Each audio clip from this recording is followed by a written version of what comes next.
তৈরি হয়ে গেল খুবই সহজ একটি রেসিপি, ডিম আলুর ঝোল রান্না। আসসালামু আলাইকুম, আশা করছি আপনারা সবাই ভালো আছেন, আমিও ভালো আছি। আজকে আরেকটি রেসিপি নিয়ে আপনাদের মাঝে চলে আসলাম। আজকে আমি রান্না করব ডিম আলুর ঝোল। এজন্য আমি 4টে ডিম সেদ্ধ করে নিয়েছি। এখন কড়াইটা গরম হয়ে গেছে, কড়াইয়ের মধ্যে দিয়ে দেব তেল। দিয়ে দিচ্ছি পরিমাণ মতো তেল। তেলটা একটু গরম হলে এর মধ্যে আমি দিচ্ছি সামান্য পরিমাণে লবণ আর হলুদের গুঁড়া।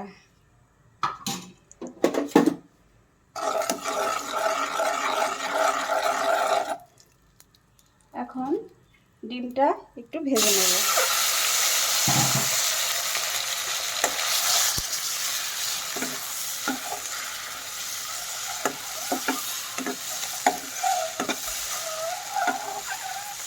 ডিমটা হালকা একটু লাল লাল করে ভাজবো, আবার খুব বেশি ভাজবো না। দেখেন ডিমটা খুব ভালোভাবে ভাজা হয়ে গেছে, এখন আমি উঠিয়ে নিচ্ছি।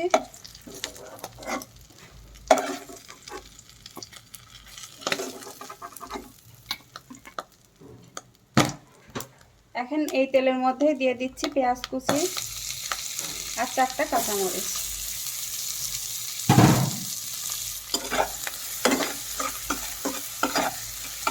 এখন পেঁয়াজটা হালকা বাদামি করে তেলের মধ্যে ভেজে নেব। খুব একেবারে লালও করব না, হালকা বাদামি ভাবে ভাজবো।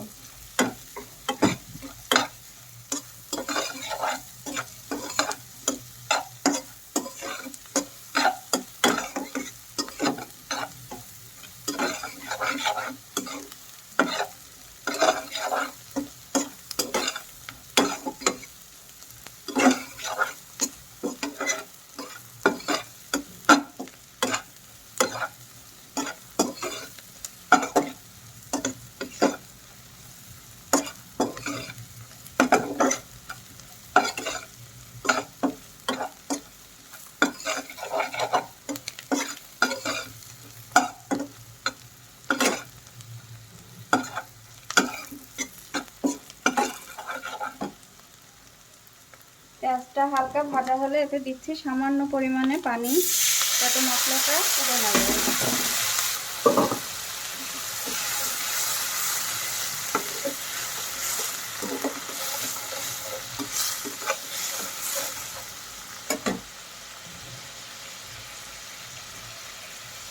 এখন দিয়ে দিব এর মধ্যে 1/2 চামচ জিরা বাটা, 1 চামচ রসুন বাটা, 1 চামচ আদা বাটা, 1/2 চামচ মরিচের গুঁড়া, 1/2 চামচ ধনিয়ার গুঁড়া আর 2টা দারচিনি, এলাচ আর 3টা তেজপাতা, স্বাদ মতো লবণ আর 1/2 চামচ হলুদের গুঁড়া। এখন মশলাটা পেঁয়াজের সাথে ভালোভাবে ভেজে নেব।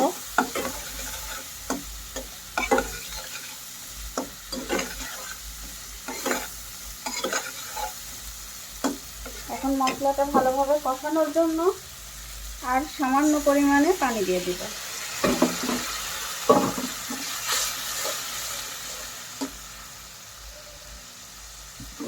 ঢেকে দিব। দেখেন মশলাটা খুব ভালোভাবে কষানো হয়ে গিয়েছে। এখন আমি দিয়ে দিচ্ছি এর মধ্যে মাঝারি সাইজের 2টা আলু। আলুটা অনেকেই ভেজে নেয়, আমি ভাজিনি। আর একই সাথে দিয়ে দেব ভেজে রাখা ডিমগুলা।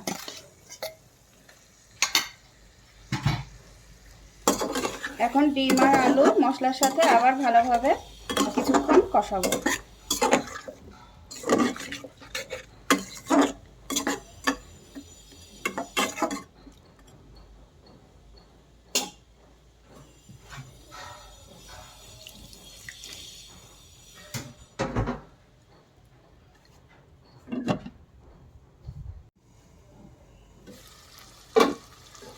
দেখুন ডিম আলু মশলার সাথে খুব ভালোভাবে কষানো হয়ে গেছে। এখন আমি ডিম আর আলু সিদ্ধ হওয়ার জন্য এর মধ্যে দিয়ে দিব পানি।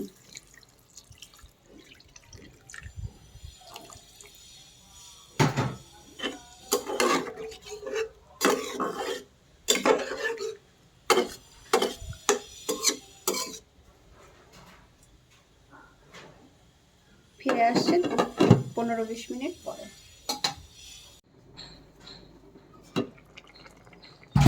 দেখুন ডিম আলুর ঝোলটা পারফেক্টভাবে রান্না হয়ে গেছে,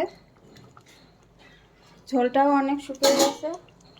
এখন আমি এর মধ্যে দিয়ে দিচ্ছি সামান্য পরিমাণে গরম মশলার গুঁড়া, হালকাভাবে একটু নেড়ে দিলাম।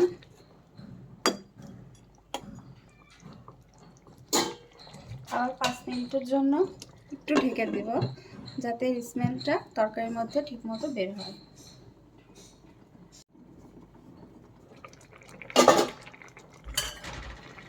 দেখেন ডিম আলুর ঝোল রান্নাটা পারফেক্টভাবে হয়ে গেছে। তা আজকে এ পর্যন্তই। আমার এই রান্নাটি যদি আপনাদের ভালো লেগে থাকে তাহলে অবশ্যই কমেন্ট করবেন, আর আমার চ্যানেলটি লাইক এবং সাবস্ক্রাইব করতে ভুলবেন না। আল্লাহ হাফেজ।